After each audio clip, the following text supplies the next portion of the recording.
Jump is a very specific project. I denied its success at the beginning. One is that I'm afraid of water.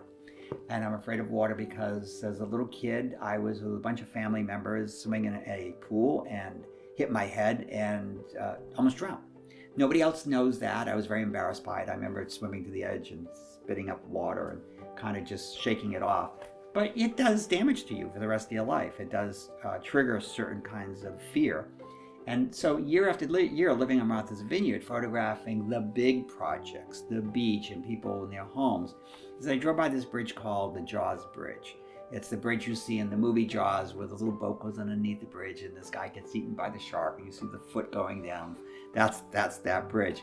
And so year after year, I would see people jumping off this bridge into the waters below, and a little voice would say, yeah, you can ignore that one. Everybody photographs people jumping into water. That's a cliche. But eventually, this little voice said to me, just like taking classes and sketching the figure or doing a still life, these bodies are in flight. These bodies are not self-aware. It might be fun to capture that animation.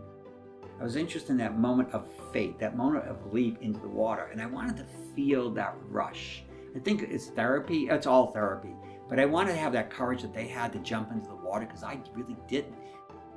About a year into this project, and it was 6 years and 10,000 photos, is that I was also assisting my father in a nursing home, and I was with him week after week, and I couldn't have this kind of full experience and the contact to connect to him because he was so far deep in his head.